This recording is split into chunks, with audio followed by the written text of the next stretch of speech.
नाज़रीन अस्सलाम वालेकुम। 92 न्यूज़ के प्रोग्राम हार्ट टॉक के साथ डॉक्टर मोईज़ पिज़ादा आपकी खिदमत में हाजिर है। नाज़रीन, जैसा कि आप देख रहे हैं, सुन रहे हैं, गुज़िश्ता कई माह से पाकिस्तान के सियासी हलकों में, मीडिया में, वेबसाइट्स पे, यूट्यूब पे, जो प्राइवेट बहुत सी ऐसे यूट्यूब चैनल्स हैं, उन सब पे बारहा ये स्पेकुलेशन हो रही थी, बल्कि कहा जा रहा था बहुत ही वसूख के साथ, सैकड़ों हजारों दफा ये बात दोहराई गई कि पाकिस्तान की मिलिट्री एस्टेब्लिशमेंट के टॉप लेवल में और लंदन में बैठी हुई जो एक्साइल लीडरशिप है, खास करके नवाज शरीफ साहब की, PMLN की लीडरशिप, उनके दरमियान बड़े हाई लेवल के राब्ते हैं। वहां पर मुसलसल मिलिट्री लीडरशिप अपने लिए सेफ एक्सिट मान रही है। प्रेसिडेंट जो हुकूमत है इमरान खान की, उसको हटाने के लिए ऑफर की जा रही है। ये भी कहा जा रहा है कि अगर शहबाज शरीफ साहब के पीछे नवाज शरीफ साहब अपना वजन डाल दें तो एक रिप्लेसमेंट हो सकती है।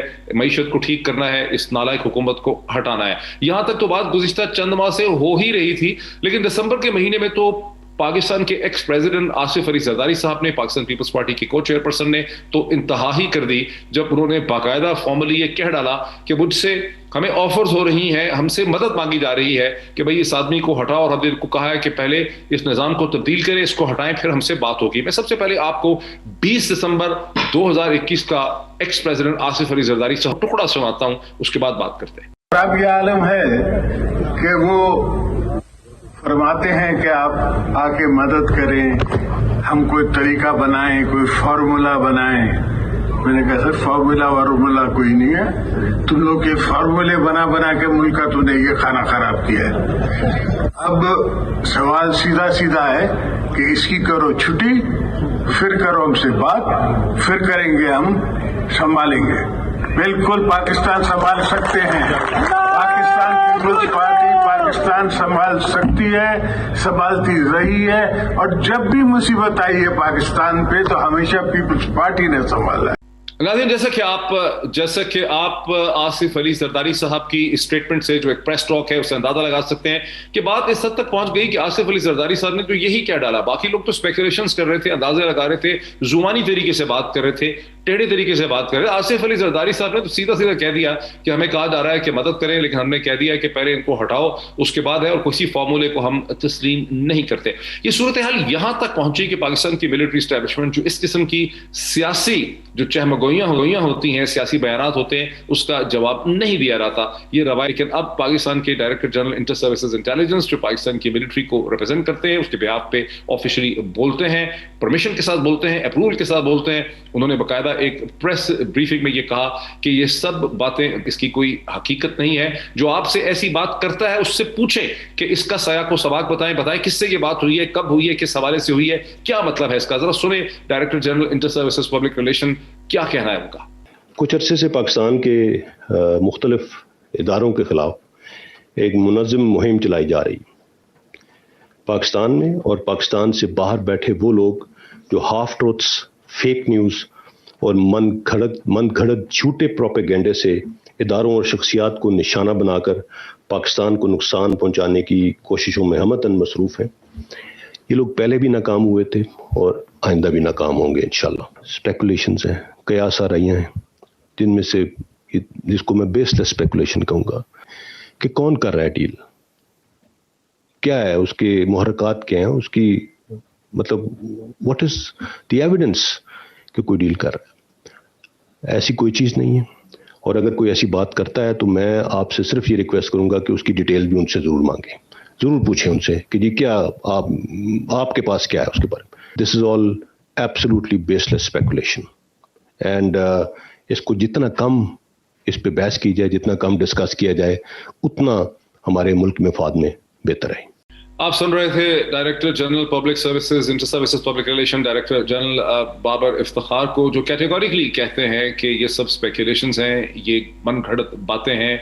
जब कोई आपके सामने बात दोहराता है तो आपकी एज ए मीडिया ये जिम्मेदारी है कि आप उनसे पूछें, इसका सया को सवाक पूछें, उनसे पूछें किसने किससे बात की है, क्या है कॉन्टेक्स्ट इसका, क्या करना चाह रहा है। ये चीज़ों पर बिल्कुल यकीन ना करें। यूँ पाकिस्तान की सियासी जो एक बयानबाजी है उसके अंदर एक भौचाल आ गया है। इस वक्त मेरे साथ तीनों बड़ी सियासी जमातों के नुमाइंदे और रिप्रेजेंटेटिव मेरे साथ मौजूद हैं। हुक्मरान जमात पाकिस्तान तहरीक इंसाफ से सेनेटर बैरिस्टर अली साहब मेरे साथ हैं। मुझे ज्वाइन कर रहे हैं पाकिस्तान पीपल्स पार्टी के लीडर जनाब कादर मंदोखेल साहब भी मेरे साथ हैं, और PMLN के रहनुमा जनाब सेनेटर डॉक्टर अफनान भी इस वक्त जो है वो मेरे साथ हैं। Very warm welcome to all my guest. मैं डिस्कशन का आगाज अगर सीधा करना चाहूं सेनेटर मंदोखेल साहब से। सेनेटर मंदोखेल साहब, पाकिस्तान पीपल्स पार्टी यानी पीएमएलएन तो तिरछे तरीके से, ऑब्लिक तरीके से इशारे कर ही रही थी, इशारों कनावे में बात कर रहे थे। प्रेसिडेंट आसिफ अली जरदारी साहब ने तो इस तरह से कर दिया कि उनको कहा जा रहा है कि आके हुकूमत बनाए। अब इस बयान के बाद जो डीजीएसपीआर ने जो वजाहत दी है, एक्सप्लेनेशन दी है, इसके बाद आपकी पार्टी का मौक़िफ़ अब क्या रह गया है? देखिए, आसिफ अली जरदारी साहब पाकिस्तान के सुप्रीम कमांडर, सदर पाकिस्तान रह चुका है। तमाम इदारे जिस वक्त ये सदर थे उनके अंडर थे, और यकीनन लोगों के साथ मिलना जुलाना सारी चीज़ होती है। और मशावरत के लिए, बातचीत के लिए आसिफ अली जरदारी साहब तो सुप्रीम कमांडर है। मौलाना फजल रहमान साहब के साथ भी लोग मिलते रहे। अभी पिछले दिनों में खबर आई नवाज शरीफ साहब के पास भी लंदन में कुछ लोग मिलने गए, शहबाज शरीफ साहब से भी मिलते रहते हैं। तो ये सियासी डिस्कशन होती रहती है। दूसरी बात जो आपने की है कि इसको ख़त्म करें, अब वो पूरे पाकिस्तान को पता है कि इमरान नियाज़ी साहब किसके कंधों पर चढ़ के आए और आरटीएस सिस्टम किस तरह बिठाया गया और इनको किस तरह वो तो एक पुरानी बात है ना, ये तो सबको पता सर, है। वो तो पुरानी, सर वो सही कह रहे हैं आप, वो तो पुरानी बात है, वो तो हजारों दफा दोहराई जा चुकी है। यहां पर तो आसिफ अली जरदारी साहब का क्लेम यह था कि उनको कहा जा रहा है कि भाई आए, हटाएं निजाम को और हमें हुकूमत चलाने में मदद करें। तो अब उस पर डीजीएसपीआर कह रहे हैं कि जब कोई ऐसी बात करता है जो अभी आप कर रहे हैं, तो इसका कॉन्टेक्स्ट बताएं, तारीख बताएं किस शख्स ने किससे बात की है। आप तो वही कह रहे हैं जो जिसको उन्होंने नेगेट किया है कि भाई ऐसा नहीं हो रहा। आप कह रहे हैं लोगों की मुलाकातें हो रही, किन लोगों की मुलाकातें किसके साथ हो रही है, कहां हो रही है, किस तारीख को? देखिए मैं एक चीज आपको बताऊं, आसिफ अली जरदारी साहब तो बहुत बड़ी हस्ती है। मुझ नाचीज के पास भी बहुत सारे लोगों के बीच में राब्ते भी करे, सजेशन भी लेते हैं, मशवरा भी करते हैं, वो भी पूछते हैं। ये तो डिस्कशन होती रहती है। नहीं, अच्छा चले, मैं जरा इसमें डॉक्टर अफनान साहब को बुलाऊं इससे पहले कि मैं बैरिस्टर अली जफर साहब की तरफ जाऊं। डॉक्टर अफनान, देखें, ये राब्ते तो ज़ाहिर होते हैं मुल्क की इंटेलिजेंस एजेंसीज के, मुल्क के लॉ इन्फोर्समेंट इदारों के, तमाम सियासी जमातों से इदारे राब्ते होते हैं और होने भी चाहिए, बिकॉज वो उसमें अपनी असेसमेंट करते हैं, चीज़ों को समझते हैं, ओपिनियन एक्सचेंज करते हैं। लेकिन कहा तो ये जा रहा है कि फला शख्स की मुलाकात हो गई है, वो कहा जा रहा है कि जनाब निजाम को हम तब्दील करना चाहते हैं, शहबाज शरीफ साहब को लाना चाहते हैं, हमारी मदद कर दें, ये सब बातें। तो फिर इसमें तो आपको बताना पड़ेगा ना कि किस तारीख को, दिसंबर की किस तारीख, दिन के कितने बजे, किस शख्स ने किस शख्स से मुलाकात की। तो अगर अब तो आपको चैलेंज भी कर दिया गया, तो आपको बताना आपकी वाजिब है, आप बताएं, एक्सप्लेन करें। जी बिस्मिल्लाह रहमान रहीम। देखें, हमने ये बात मेंटेन की है थ्रू आउट कि हमें ना किसी डील की ज़रूरत है, ना ही हमने किसी को कोई डील ऑफ़र की है। हमारी डील इस मुल्क के 22 करोड़ लोगों के साथ है। फ्री एंड फेयर इलेक्शन हो, उसके अंदर किसी किस्म की इंटरवेंशन ना हो, जो जीते हुकूमत बनाए, ये हमारा ऑफिशियल स्टांस है। और जहाँ तक बात रह गई कि जी वो कौन लोग हैं जो इंटरफेयर करते हैं और उनके नाम क्या हैं, तो मतलब ये कोई इतना मुश्किल काम तो नहीं है। ये तो आपकी लीडरशिप ये तासुर देती है कि नवाज शरीफ साहब को अप्रोच किया जा रहा है कि शहबाज शरीफ साहब को सपोर्ट करें वगैरह वगैरह। तो अब आप ये कह रहे हैं कि ऐसा नहीं है, ऐसे कोई राब्ते नहीं है, ऐसी कोई डील मेकिंग नहीं हो रही। नहीं, हमने तो डॉक्टर अफनान साहब एक जुमला की इजाजत हमेशा मेंटेन की है। जी डॉक्टर साहब, जी बताएं। जी डॉक्टर साहब, आप कुछ कह रहे हैं दरमियान में, मंदोखेल साहब ने बोलना शुरू कर दिया। आप मंदोखेल साहब बताएं, आप मंदोखेल साहब कुछ कह रहे थे। मैं डॉक्टर अफनान साहब एक इजाजत जुमले को मांग रहा था। क्या शेख रशीद साहब ने ये नहीं बताया कि शहबाज शरीफ साहब की मुलाकातें रहती थी, चौधरी निसार अली खान की मुलाकातें, मुझे नहीं पता कि मुलाकातें होती थी नहीं। क्या शेख रशीद साहब तस्दीक नहीं करते थे? उनसे तो कोई नहीं पूछ रहे, वो तो कहते हैं ये मिलते हैं। डॉक्टर अफनान साहब मेरी बात को गलत नहीं समझे, मैं तो शेख रशीद की बात को कोट करूं, वो तो ये बताते थे नाम, गेट नंबर 4 फलाना, ये तो सारी चीजें बताते थे। तो ये क्यों बता रहे थे? उससे कौन बताता था ये सारी चीजें? वो के मेरे हिसाब से वो गलत बता रहा होगा, लेकिन तो कभी किसी ने नहीं पूछा। आप इशारा कर रहे हैं चौधरी निसार तो 2017-18 में, आप तो 2000, हम तो 2021 में है सर। मैं तो ये कह रहा हूं 21 में हो या 24 में हो, छोड़े हुए भी बात ये कि राब्ते तो ये लोग करते हैं। 23-24 साल हो गए। और ये बात जो है कि हमने ऑफिशियली, आपको ये वाली बात मैंने पहले भी की है और मैं अभी भी कह रहा हूँ कि जो ऑफिशियल हमारा स्टांस रहा है वो ये कि हमें तो किसी की डील की जरूरत ही नहीं है। हमें तो जिस दिन फ्री एंड फेयर इलेक्शन होगा हम इलेक्शन जीत जाएंगे। हाँ, डील तो वो करे ना जो इलेक्शन हार जाए या इलेक्शन मतलब कि जो ना जीतने के काबिल हो और वो डील करे। हमें तो जरूरत ही नहीं किसी डील की। डीलों की तो जरूरत उन लोगों को जिन्होंने गलत काम किए, जिन्होंने आरटीएस को बिठाया। डॉक्टर अफनान ने तो बॉल आपके कोर्ट में फेंक दी है, बिकॉज पीएमएलएन ने कभी खुल के कहा भी नहीं। वो इशारे किनारों में बात होती थी, वो कह रहे हैं हमें डील की जरूरत नहीं है, हमसे तो हो नहीं रही बात। वो तो कह रहे हैं हमारे से तो हो ही नहीं रही डील मेकिंग। ये तो फिर आसिफ अली जरदारी साहब ex president of Pakistan on record चले गए हैं कि मुझे कहा जा रहा है कि निजाम को हटाओ, फार्मूला मैंने कहा कोई नहीं चलेगा, पहले इसको हटाओ, इमरान खान को। ये तो पीपल्स पार्टी अकेली रह गई है इल्जाम लगाने में। नहीं डॉक्टर साहब थोड़ी सी बात सुन ले। अगर हमारी डील होती है ना तो इस वक्त प्राइम मिनिस्टर हमारी होता, अगर वो डील की बात करें। लेकिन पीपल्स पार्टी की 50 साल तारीख है, हमने फांसियां देखी, हमने जेलें देखे, हमने शहादतें देखी है, सब देखे। अगर ये डील की बात करने होते ना तो ये इतनी कुर्बानियां पीपल्स पार्टी नहीं देती। उसका मैं आपको एक मिसाल देना चाहूं। मिसाल के तौर पर कोई टीवी टॉक शो मुझे बुलाना चाहे और मैं नहीं जाना चाहूं तो मैं उसके साथ ऐसी शर्त रखूं जिससे वो माने नहीं। मिसाल के तौर पर बोलो सारा स्टूडियो उठा के मेरे घर ले आओ, तो इसका मतलब मैंने इसकी शो में नहीं जाना था। मैं तो आपको सिर्फ इतनी बता रहा हूं कि ये लोग राब्ते करते हैं। और फिर आसिफ अली जरदारी जैसे कदावर शख्स जो इन तमाम अदारों का सुप्रीम कमांडर रहे हो, तो क्या उनसे कोई राब्ता नहीं कर सकता है? लेकिन जब हम डील करें तब पूछ लेना। हम दूसरी बात, अगर हमने डील करना होता, डॉक्टर साहब एक जुमला, अगर हमने डील करना होता तो हमें डिस्क्लोज क्यों करते हैं बातें? हम डिस्क्लोज क्यों करते हैं? हम चुप के डील कर लेते हैं और आपको पता भी नहीं होता।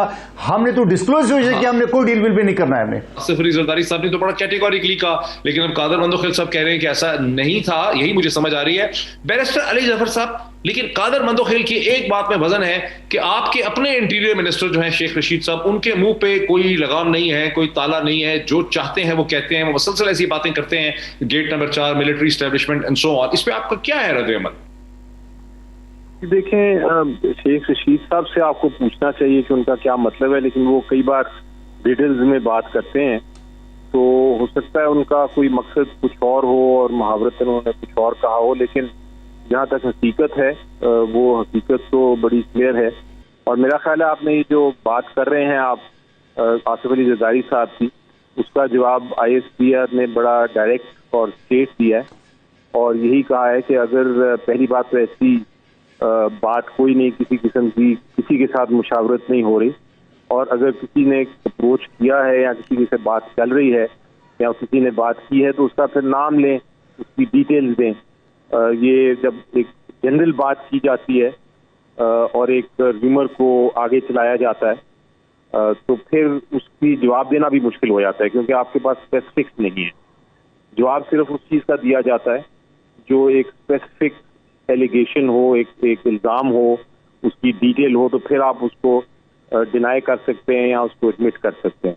तो ये काफ़ी देर से ये र्यूमर भी चल रहा है और मेरा ख्याल है आज के एक्स प्रेसिडेंट ने एक स्टेटमेंट दी तो इसलिए ISPR की तरफ से भी एक उसका डायरेक्ट रिस्पॉन्स आना पड़ा और वो रिस्पॉन्स आ गया। अब मेरा ख्याल है एंड ऑफ स्टोरी है।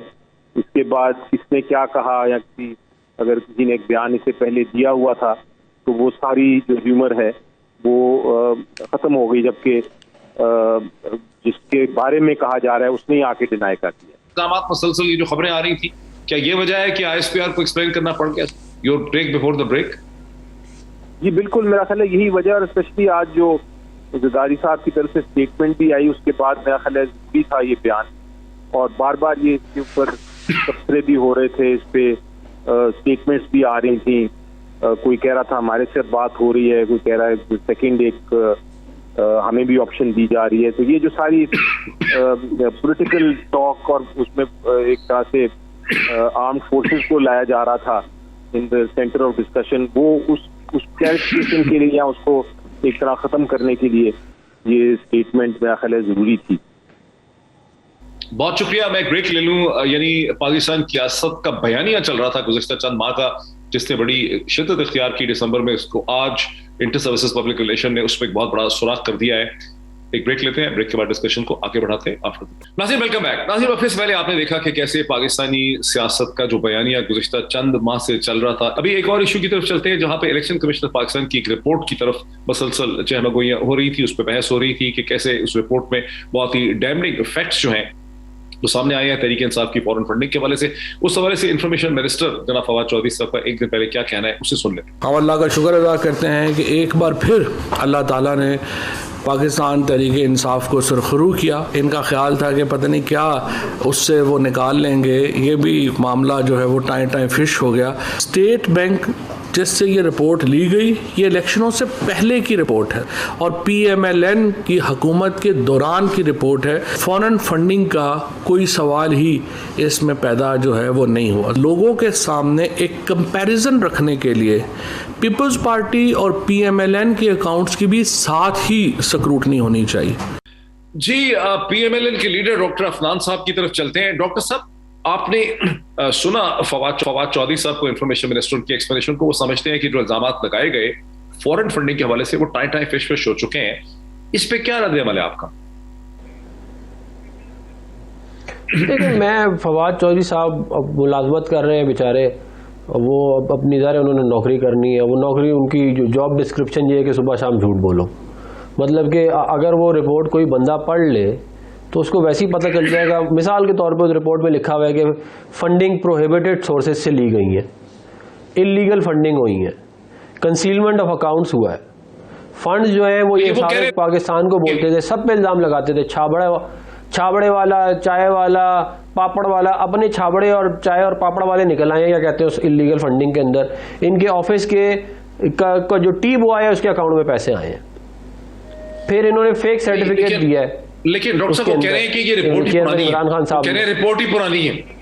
वो कह रहे हैं रिपोर्ट ही पुरानी जरा अगर 30 साल पहले कत्ल हुआ हो तो वो क्या कत्ल नहीं होता? या 30 साल पहले चोरी की हो तो वो चोरी नहीं होती क्या?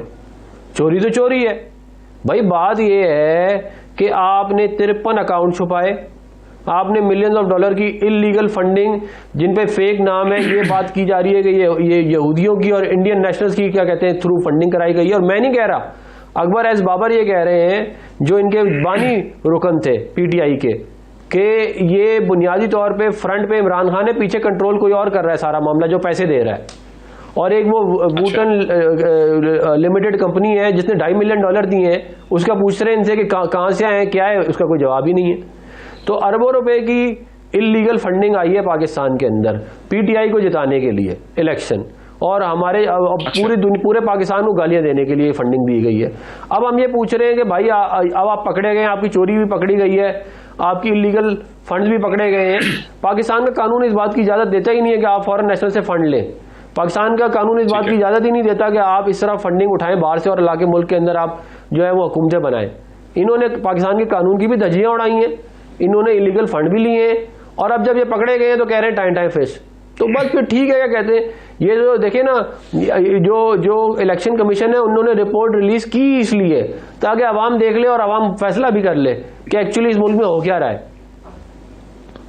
जी, बैरिस्टर अली जफर साहब, चूंकि फॉर्चुनेटली आप ना सिर्फ इससे आपका ताल्लुक तहरीक इंसाफ से, बल्कि आप कानूनदान हैं, कॉन्स्टिट्यूशनल लीगल एक्सपर्ट हैं, तो डॉक्टर अफनान जो हैं उनका कहना है कि ECP ने ये रिपोर्ट रिलीज ही इसलिए की है कि लोगों को हकायक का पता चल सके, और अगर रिपोर्ट पुरानी है या उसके हकायक पुराने हैं, इससे इसकी अहमियत खत्म नहीं होता। बिल्कुल, देखें इसको पहले कानून की नजर से देखते हैं कि ये केस क्या है और कानून क्या कहता है, और फिर इस केस का नतीजा क्या होगा। सबसे पहले कानून क्या कहता है, जो हमारा इलेक्शन का कानून है वो ये कहता है कि अगर कोई पार्टी हो, कोई भी पॉलिटिकल पार्टी हो जो फॉरेन फंडेड हो, यानी कि उसको डिफाइन किया गया है फॉरेन फंडिंग को, तो वो उसको कलअदम करा दिया जा सकता है। अब फॉरेन फंडिंग क्या है? फॉरेन फंडिंग का मतलब ये है कि कोई बाहर की हुकूमत या कोई बाहर की फॉरेन एंटिटी एक पॉलिटिकल पार्टी बनाती है पाकिस्तान में, और वो पॉलिटिकल पार्टी जो है वो उसको फंड्स देती है, और वो पॉलिटिकल पार्टी फिर उसके बिहाफ पे आगे काम करती है। तो उस किस्म की जो पार्टी है उसको इलेक्शन लॉ कहता है कि वो फॉरेन फंडेड पार्टी है, इसलिए उसको काम नहीं करने दिया जाए। मसलन इजरायली हुकूमत या इंडियन हुकूमत जो है वो कहती है हमने एक पॉलिटिकल पार्टी बनानी है, और वो उसको फंड करती है, और वो फंड करने के बाद उसको पाकिस्तान में पॉलिटिक्स में लाने की कोशिश करती है, और वो पता चल जाता है कि वो फॉरेन फंडेड है, तो उसको उस चीज को इलेक्शन कानून कहता है कि इलेक्शन कमीशन ऑफ पाकिस्तान उसको रोक सकती है, हुकूमत को बता सकती है कि ये वाली पार्टी है, ये इस तरह की पार्टी है, इसको आप बैन करें। तो ये है प्रोसेस फॉरेन फंडिंग का। तो आपके केस में फर्क क्या जा रहा है जी? अब कंफ्यूज ये किया जा रहा है कि मैं अगर एक पाकिस्तानी फॉरेन नेशनल हूँ और मैं डॉलर्स के अंदर या पाउंड्स में या यूरो में या मैं कहीं बाहर से जहाँ काम कर रहा हूँ, जिस करेंसी में मैं कमा रहा हूँ, मैं एक पाकिस्तानी पार्टी को कंट्रीब्यूट करना चाहता हूँ, चाहे वो पॉलिटिकल पार्टी हो, चाहे वो कोई एनजीओ हो, चाहे वो कोई अस्पताल हो, चाहे वो कोई एजुकेशनल इंस्टीट्यूशन हो। मैं उसको जब पैसे देता हूँ कंट्रीब्यूशन, तो वो मेरी कंट्रीब्यूशन है। उससे ना तो political party foreign funded party बन जाती है, ना जो एजुकेशनल इंस्टीट्यूशन है या अस्पताल है वो फॉरेन फंडेड बन जाता है। वो एक कंट्रीब्यूशन होती है और वो कानून में जायज़ है। उसके अंदर सिर्फ जो रिक्वायरमेंट है वो ये होती है कि आप उसको अपने अकाउंट्स में पेश करें। अगर आप नहीं पेश करते अकाउंट्स में ठीक तरह, या अकाउंट्स में कोई इश्यूज हैं, तो उसको फिर आप करेक्ट भी कर सकते हैं, उसको दुरुस्त भी कर सकते हैं। अब ये है कानून का जो पूरा दायरा है। इसके अंदर जो केस फाइल हुआ है और जो रिपोर्ट आई है, इसमें किसी जगह भी, मैंने पूरी पढ़ी है, किसी जगह भी ऐसी बात नहीं है कि पीटीआई खुदा न खास्ता कोई फॉरेन फंडेड है, उसको कोई हुकूमत या कोई इंस्टीट्यूशन एक प्रॉपरली फंड कर रही है। बल्कि मेरा ख्याल है कोई भी ऐसी पार्टी नहीं है पाकिस्तान में, मेरी नज़र में, जो फॉरेन फंडेड पार्टी कहलाई जा सकती है। हाँ, हर पार्टी के पास मुख्तलिफ लोग हैं जो कंट्रीब्यूट कर रहे हैं, और वो इंडिविजुअल्स हैं, कोई $100 देता है, कोई $50 देता है, कोई 100 यूरो देता है, कोई 10 यूरो देता है। ये सारी कॉन्ट्रीब्यूशन हैं क्योंकि उनका इंटरेस्ट है, स्पेशली फॉरेन पाकिस्तानी जो हैं, उनका इंटरेस्ट है, जो पाकिस्तानी बाहर काम कर रहे हैं। बड़ा अच्छा आपने एक्सप्लेन कर दिया अपना मौकफ, आपने बड़ा अच्छा अपना मौकफ एक्सप्लेन कर दिया। बारी तो कादर मंदोखेल साहब की है, लेकिन क्विकली चूंकि अफनान साहब ने बड़ी स्ट्रॉन्ग इस पर पोजीशन ली थी। डॉक्टर अफनान, इन्होंने तो समझाया कि छोटी छोटी फंडिंग है, $50, $100, यूरोस, इस तरह की हैं, ये तो लोग कंट्रीब्यूट कर रहे हैं। फॉरेन फंडिंग तो वो होती है जहां कोई हुकूमत या इंटेलिजेंस एजेंसी किसी पार्टी को फंड करे, इजराइल से, अमेरिका से, हिंदुस्तान से। ऐसा तो मामला ही नहीं है। लेकिन आप फिर क्या कहना चाह रहे हैं? क्या आप सेटिस्फाइड हैं अली जफर साहब की एक्सप्लेनेशन से? देखिए, अली ने जो बात की है कि जो एक्सप्लेन किया है लॉ, वो तो ठीक है, क्या कहते हैं बात, उस जो लीगल एक्सप्लेनेशन है। लेकिन जो इसकी जो आगे जो उन्होंने जो जो जो उसकी इंटरप्रिटेशन, सुन ले मेरी बात, मैं बता रहा हूँ, इंटरप्रिटेशन जो की है कि पीटीआई ने जो है फॉरेन फंडिंग नहीं की, वो बात मैं उसको तस्लीम नहीं करता। उसकी वजह ये है कि एक अरनजीत सिंह है। अब वो अरनजीत सिंह जो है वो आप कह रहे हैं, ज़रा गवर्नमेंट ऑफ इंडिया खुद तो अपने लेटर हेड के ऊपर फंडिंग नहीं रिलीज करेगी ना, वो तो किसी थर्ड पार्टी के थ्रू करेगी। फिर एक वूटन लिमिटेड कंपनी है, $2.5 मिलियन दे रही है, उसका आपसे पूछा गया कि कौन है, आपने बताया ही नहीं। उसके पीछे कहते हैं कि कौन लोग थे, उसकी डिटेल नहीं दी। फिर इस तरह के बेतहाशा ऐसे नाम है जो पाकिस्तानी नहीं है, जो गोरे हैं, जो जो जो जो कंपनियों के नाम जो है वो पाकिस्तानी नहीं है। जो तो आप ज़रा, अगर इंडियन गवर्नमेंट ने फंड करना है वो अपने नाम से तो नहीं करेगी, नहीं सर, वो तो थ्रू प्रॉक्सी करेगी। कंपनियां, और यही बात जो है, जब पाकिस्तानियों ने कंपनियां बनाई होंगी अमेरिका बरतानिया में, तो नाम उसके इंग्लिश किस्म के होंगे। लेकिन आप क्या कह रहे हैं कि बड़ी बड़ी फंडिंग है, इसका जवाब देना जरूरी है। ये क्योंकि अली जफर के कहते हैं 100, 50, 150, 200 इस किस्म के यूरोस की फंडिंग है। आप कह रहे हैं मिलियंस ऑफ डॉलर्स की फंडिंग भी कंपनी से की है और पीटीआई नहीं बता पाती कि इसका सोर्स क्या है। फंडिंग है, वूटन कंपनी है। ये जरा क्विकली अली जफर साहब, मैं इससे पहले कि कादर मंदोखेल, इसका क्विकली जवाब दे दें, लंबा ना दें, कि ये $2.5 मिलियन की भी फंडिंग है। नहीं, ऐसी कोई बात नहीं थी। इनफैक्ट अगर आप देखें तो जब अमेरिका में कंट्रीब्यूशन की जाती है, अगर कोई पाकिस्तानी कंपनी ओन करता है और वो कंपनी के अकाउंट से कंट्रीब्यूट करना चाहता है, तो उसकी बाकायदा रिक्वायरमेंट होती है, वो इंडिविजुअल नाम से नहीं कर सकता, उसको कंपनी के नाम के थ्रू करना पड़ता है, और वो वहाँ रजिस्टर होती है बाकायदा। क्योंकि अमेरिका में मनी लॉन्ड्रिंग का जो कानून है बहुत देर से बड़ा वाजे है, और वो ये कहता है कि जब आपने कॉन्ट्रीब्यूशन भी करनी हो, चाहे किसी भी पोलिटिकल पार्टी को, चाहे अमेरिकन हो, बाहर की हो, तो आपने उस पर पूरा अपना डिस्क्लोज करना है कि कौन कर रहा है। अगर आप कंपनी के मालिक हैं तो कंपनी का ही चेक होगा, ये कोई कैश नहीं जाता, ये चेक्स के जरिए जाते हैं, कर लूं, नजर आता है कि किसने कंट्रीब्यूशन की है। तो वो मंदोखेल साहब बड़ी पेशेंस से आप क्विकली बात करें, मैं मंदोखेल साहब के पास जाना चाह रहा हूं, आप क्विकली बात कर दें। मैं एक बात ऐड कर लूं, मैं एक बात, ये जो वुटन क्रिकेट लिमिटेड कंपनी है ये दुबई बेस्ड है और ये $2.5 मिलियन दुबई से आए हैं, ये अमेरिका से नहीं आए। मैं बस ये ऐड कर रहा था। अच्छा ठीक है। अच्छा कादर मंदोखेल साहब, इंफॉर्मेशन मिनिस्टर फवाद चौधरी साहब ने एक और बात भी की है, उन्होंने कहा कि मसावात का इक्विटी का तकाजा यह है कि पीपल्स पार्टी PMLN की फॉरेन फंडिंग के तमाम सोर्सेज को भी सामने लाया जाए, एक्सपोज किया जाए, ताकि देखा जा सके दूध का दूध और पानी का पानी हो जाए कि तमाम ही पार्टीज को छोटी छोटी फंडिंग बाहर से होती हैं। इस पर आपका क्या रद्द-ए-अमल है? आपकी पार्टी के कहाँ है फंड सोर्सेज? डॉक्टर साहब, अली जफर साहब माशाल्लाह सीनियर वकील है। मैं पहले आपकी बात का मुख्तसरन जवाब फिर अली जफर साहब की तरफ चलता हूं। अगर आपके स्टूडियो में टीवी पड़ा हुआ है, स्क्रीन है, फ्रिज है, वगैरह वगैरह जो भी है, वो अगर कोई आदमी उठा के ले जाए, 10 आदमी, और कादिर खान मंदोखेल ये पेन उठा के वहां से भागे और दरवाजे पे कोई पकड़ ले मुझे, तो मैं उसको ये नहीं कह सकता हूं यार वो फलाना तो फ्रिज ले गया, फलाना तो टीवी ले गया। वो बोलेगा तुम जवाब दो, ये पेन तुम ले जा रहे हो, अपनी जवाब दो। पीटीआई का वही साहब है, 7.5 साल बाद पीपल्स पार्टी और नून लीग से हिसाब मांग रहे हैं। 7.5 साल जो स्टे ऑर्डर जो भी तारीखें ले रहे थे वो अलग है। दूसरी है कि मेरी नॉलेज में बड़ी इजाफा कर दिया अली जफर साहब, थोड़ा सा मैं एक जूनियर तालिब इल्म कानून का, थोड़ा सा मेरे इल्म में और इजाफा कर दे, जो उन्होंने फॉरेन फंडिंग और कंट्रीब्यूशन की जो तशरीह की है। जरा ये भी बता दे कि कराची में एक तंजीम है जो एक बाकायदा बुक बनाते हैं और वो चंदे के नाम पे उस पे लिखा हुआ है चंदा, वो हर आदमी ने देना है, चाहे उसका दिल चाहे नहीं चाहे, तो वो बताए कंट्रीब्यूशन है या बताए। उसके बाद बहुत सारे ममालिक से पाकिस्तानी तंजीमों को, मजहबी तंजीमों को पैसे आते हैं और वो यहां पे मजहबी मुनाफरत फैलाते हैं। उसको क्या कहते हैं, कंट्रीब्यूशन कहते हैं या बत्तख कहते हैं या फॉरेन फंडिंग कहते हैं। ये दूसरी बात ये बताया बहुत सारे पार्टियां, बहुत सारे लोग, ये एक जुमला, बहुत सारी पार्टियां जलूस जलसों के नाम पे पैसे लेते हैं। अच्छा उसको भी छोड़िए, मौजूदा हुकूमत या कोई भी हुकूमत जो आपकी जो बिल आता है उसमें बिजली का बिल, उसमें जो पीटीवी का 100 रुपए, अभी तो गालबन ज्यादा हो गया, 100 रुपए उसकी फीस है।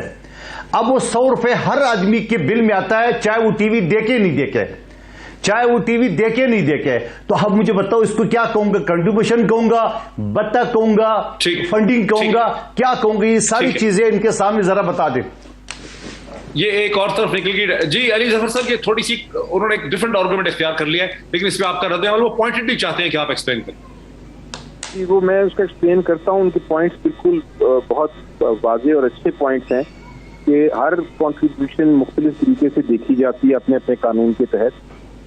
अगर आप किसी टेररिस्ट ऑर्गेनाइजेशन को फंड कर रहे हैं तो उसके ऊपर एंटी टेररिज्म के कानून हैं, और वो कहते हैं कि अगर आपने टेररिस्ट ऑर्गेनाइजेशन को फंड दिया है तो फिर वो आप उसके लिए क्रिमिनल ऑफेंस कर रहे हैं। इसी तरह अगर आप किसी को फोर्सफुली, यानी उसको तशद्दुद करके या सेट करके या किसी किस्म का फोर्स करके, प्रेशर करके आप पैसे उससे निकाल रहे हैं, तो उसके भी पाकिस्तान पिनल कोड में वो भी एक क्राइम है, वो कंट्रीब्यूशन नहीं है, वो भी एक तरह से रैंसम है, और वो रैंसम की भी अपनी सजा है। लेकिन अगर मैं जाता हूँ, एक मस्जिद बना रहा है कोई, और मस्जिद में एक चलता चलता आदमी आके पैसे दे जाता है, मुझे नहीं पता कि वो मर्डरर है, उसने जुर्म किया हुआ है, वो करप्शन का पैसा है, वो पैसा बहरहाल वो दे गया है, तो उससे मस्जिद बन जाएगी। वो कंट्रीब्यूशन है, वो चेक नहीं किया जा सकता कि वो जो कंट्रीब्यूट करने वाला वो क्रिमिनल है या नहीं है, लेकिन मकसद को देखा जाता है कि वो मकसद उसका क्या है, और अगर वो मकसद मस्जिद बनाना है तो वो बिल्कुल दुरुस्त मकसद है। अब दूसरी तरफ मैं एक बात करना चाह रहा था जो फवाद चौधरी साहब ने की, और वो भी बड़ी जरूरी बात है। ये दुरुस्त है कि अगर मैंने चोरी की तो मैं अपना दफा तो मैंने अपनी चोरी का करना है, अगर मेरे खिलाफ इल्जाम है चोरी का, और मैं ये नहीं कह सकता कि दूसरा भी चोर है इसलिए मुझे ना छोड़े। बिल्कुल लॉजिकल बात है, मंतकी बात है। लेकिन इस केस में जो फवाद चौधरी साहब कह रहे थे वो मुख्तलिफ चीज है। वो ये कह रहे थे कि हमने तो अपना एक तरह से सारे अकाउंट्स दे दिए, हमने तो बता दिया, और जो भी है उसमें निकला, अगर आप कहते हैं 100 रुपया इसमें गलत था या 200 रुपया गलत था, वो सारा ब्लैक एंड व्हाइट में आ गया अकाउंट्स की शक्ल में। अब उसके ऊपर एक तरह से इलेक्शन कमीशन देखेगा भी और बात भी करेगा, कुछ फैसला भी करेगा, और पब्लिक ने भी देख लिया। लेकिन सेम सिचुएशन होनी चाहिए पीपल्स पार्टी की भी और PMLN की भी, कि वो भी अपने अकाउंट्स सामने रख दें, ताकि उसमें से भी देख लें कि क्या वो साफ शफाफ हैं या क्या उसमें कोई इश्यूज हैं। ये बात करना मेरा ख्याल जायज़ है कि डिस्क्रिमिनेशन किसी के खिलाफ नहीं होनी चाहिए, हर एक को एक तरह से देखना चाहिए, एक ही तराजू में। और अगर PTI के अकाउंट्स की स्क्रूटनी हुई है तो इसी तरह जो बाकी पॉलिटिकल पार्टीज हैं हर एक की स्क्रूटनी होनी चाहिए। हो सकता है उसमें से भी कुछ निकल आए, मुझे नहीं पता क्या है क्या नहीं है, लेकिन जब स्क्रूटनी होगी तो उसमें भी शायद जो इल्जामात हैं वो या तो वो साबित हो जाएगा कि वो इल्जाम गलत हैं जो लगाए जा रहे हैं जगहों से, और या ये साबित हो जाएगा कि वो दुरुस्त नहीं है। तो वो जो ये भी एक प्रोसेस, उसकी फवाद चौधरी साहब बात कर रहे हैं। अच्छा एक्सप्लेन कर दिया आपने, अच्छा एक्सप्लेन कर दिया बैरिस्टर अली जफर साहब, अच्छा आपने एक्सप्लेन कर दिया। मुझे ब्रेक लेने के लिए कहा जा रहा है, ब्रेक के बाद मैं डॉक्टर सेनेटर अफनान की तरफ जाऊंगा और उनसे समझूंगा कि तहरीक इंसाफ का जो ये मुतालबा है कि तमाम जमातों के रिकॉर्ड सामने आने चाहिए, सबकी स्क्रूटनी होनी चाहिए, जो गलतियां गलत हैं, इरेगुलरिटीज हैं, वो सभी के सामने आए ताकि पता चले कि किस हद तक क्या प्रोसेस जो है अच्छा रहा है, बुरा रहा है। इस मज़ीद बात करते हैं एक ब्रेक के बाद। नाज़रीन वेलकम बैक। मैं सीधा चलता हूँ डॉक्टर सेनेटर डॉक्टर अफनान साहब की तरफ। अफनान साहब, आप भी माशाल्लाह आज के प्रोग्राम में सारे पार्टिसिपेंट बड़े पढ़े लिखे भी हैं, समझदार भी हैं। बैरिस्टर अली जफर साहब का ये कहना है कि हम ये नहीं कह रहे कि अगर हमने कोई गलती की है तो हमें उसकी माफ़ी चाहिए, अगर PMLN ने PPP ने गलती की है। वो ये कह रहे हैं कि एक सियासी जमात की हैसियत से अगर हमने कोई बेकायदगियाँ की हैं, कोई इरेगुलरिटीज़ की हैं, तो सारी सियासी जमातों की और हमारी स्क्रूटनी हो रही है, उस पर बहस भी हो रही है, तो PMLN और PPP जो है उनका भी रिकॉर्ड जो है वो सामने आना चाहिए। और बात तो खासी मुनासिब लगती है ताकि पता चले कि बाकी जमातों ने जो फंड रेजिंग की है उसमें भी अगर कोई गलतियां हुई हैं, बेकायदगियां हुई हैं, वो भी सामने आए, फिर उसको परखा जा सकेगा कि सबने किया है। इस पे आपका क्या रद्दमल है? PMLN अपना रिकॉर्ड क्यों नहीं सामने लेकर आ रही? देखिए, जो हर पॉलिटिकल पार्टी है पाकिस्तान में, उसको बाय लॉ अपने जो डॉक्यूमेंट्स हैं, फाइनेंशियल डॉक्यूमेंट्स, वो फाइल करने होते हैं विद द ECP, और उसके अंदर ये तमाम तफसील जो है वो मौजूद होती है। अब अगर कोई एडिशनल चीज़ जो है वो किसी को चाहिए तो हम ये फॉरेन फंडिंग केस जो है वो 8-9 साल हो गए, इससे भी बल्कि पुराना हो गया है जो है, उसके ऊपर जो है, और हमारे तरफ तो अगर कोई चीज़ है तो वो अली जफर साहब बताएं।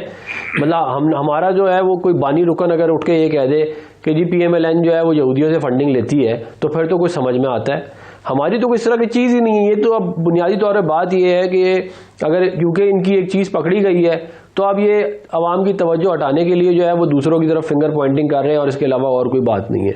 अगर हमारे खिलाफ कोई चीज़ होती तो ये तो उठा के, मतलब अगर हमारी कहीं वुटन क्रिकेट लिमिटेड की $2.5 मिलियन की फंडिंग निकल आती तो ये तो पूरी दुनिया में ढंढोरा पीट रहे होते कि देखें जी इन्होंने पता नहीं किससे फंडिंग ले ली है। अब इनकी अपनी निकल आई है तो ये बजाय इसके कि ये एक्सप्लेन करे कि ये वुटन क्रिकेट लिमिटेड कौन सी कंपनी है, इसके कौन डायरेक्टर है, ये किसने इनको पैसा भेजा था, ये बताने के बजाय ये दूसरों के ऊपर इल्ज़ाम लगा रहे हैं। मेरा ख्याल है कि देखें ये स्याह सफ़ेद जो है वो आवाम के सामने आ चुका है, और मैं इस बात की उम्मीद रखता हूँ कि इलेक्शन कमीशन पाकिस्तान मेरिट के ऊपर फैसला करेगा, और वो जिन्होंने गलत फंडिंग ली है, अगर आप हमारे खिलाफ कोई केस बिल्ड कर ले आए, हमें भी पता चल जाए। लेकिन जिन्होंने फॉरेन फंडिंग ली है, जिन्होंने यहूदियों से, इंडियन एजेंटों से पैसे लिए हैं, वो पाकिस्तान में सियासत करना जो है वो पाकिस्तान के नेशनल इंटरेस्ट के खिलाफ है।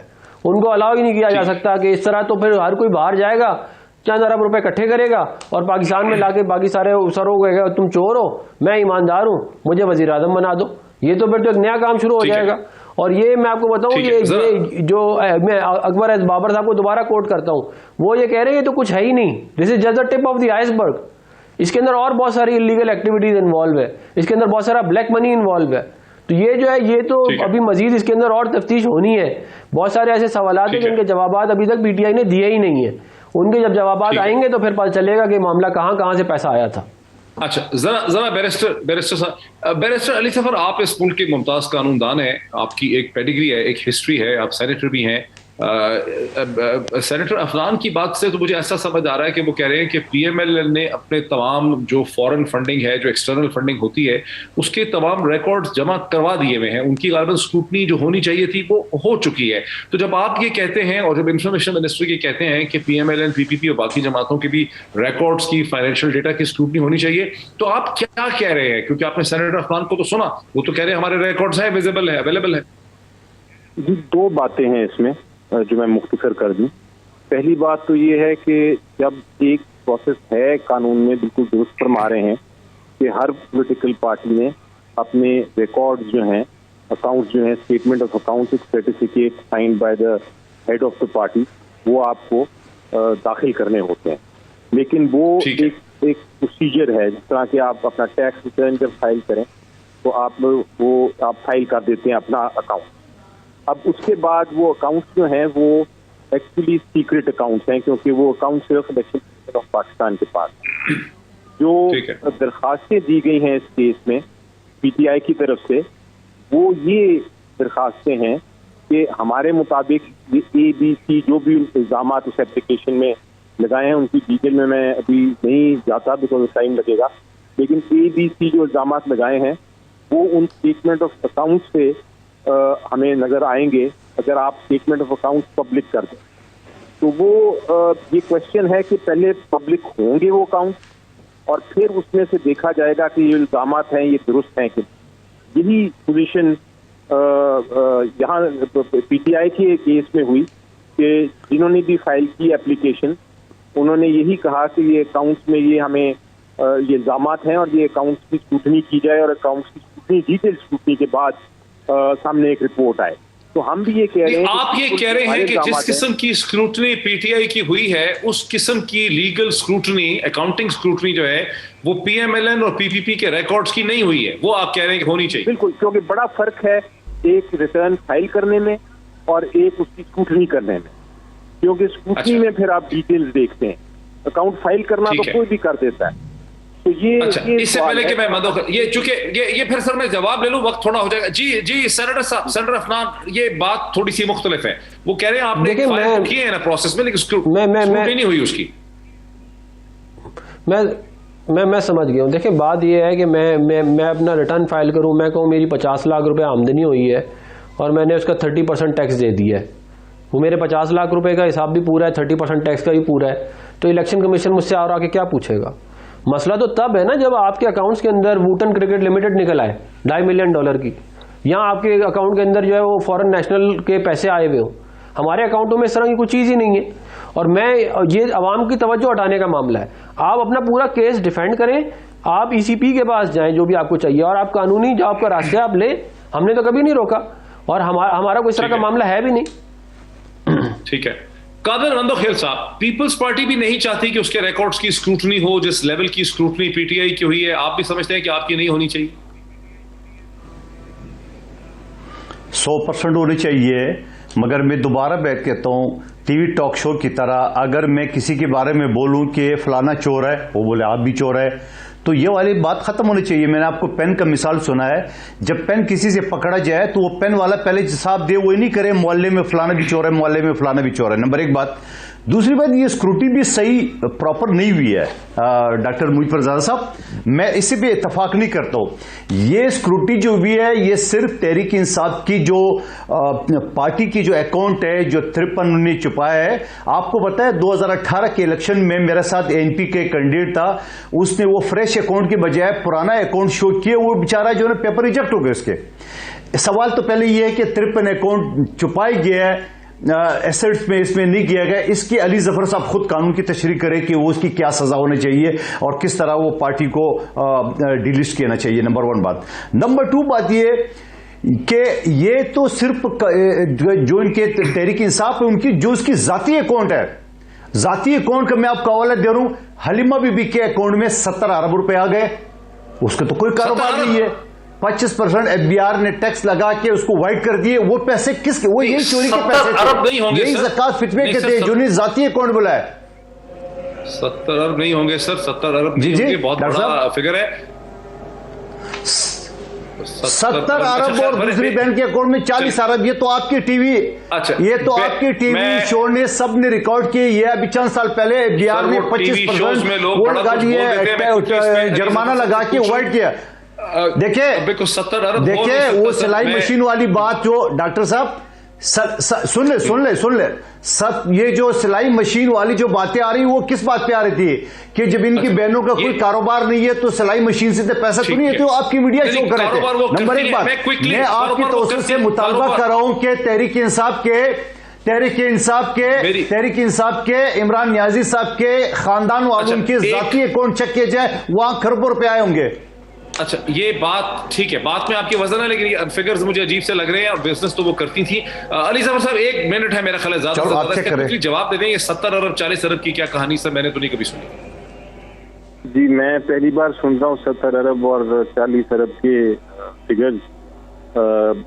जितने टॉक शोज मैंने देखे, मैं इतना बड़ा इल्जाम तो मैंने नहीं सुना, तो मुझे नहीं इसका कोई जवाब। सिलाई मशीन वाली कहानी क्या नजर में नहीं बता देना।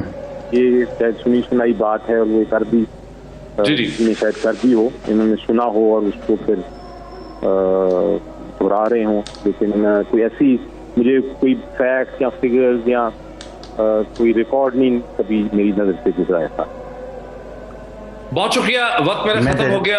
बहस दिलचस्प थी, इसमें और भी बहुत कुछ है कहने सुनने को, लेकिन बॉटम लाइन ये है कि आज director general intelligence Babar Iftikhar ने बड़ी क्लियर वजाहत कर दी, चैलेंज कर दिया कि तमाम लोग के कहते हैं कि मिलिट्री इस्टेब्लिशमेंट के सियासी जमातों के साथ, एग्जाइल लीडरशिप के साथ आते हैं, तो उनको उसकी तफसीलात शेयर करनी चाहिए। बताएं किसके साथ आते हैं, क्या बात हो रही है, किस वक्त में हो रही है, ताकि दूध का दूध और पानी का पानी हो जाए। और मीडिया को चाहिए कि इस पर रिस्पॉन्सिबल क्रिटिकल क्वेश्चन जो है रेस करें। बहस आपने देखी, आज इतना ही, फिर आपसे मुलाकात होती है। बहुत शुक्रिया।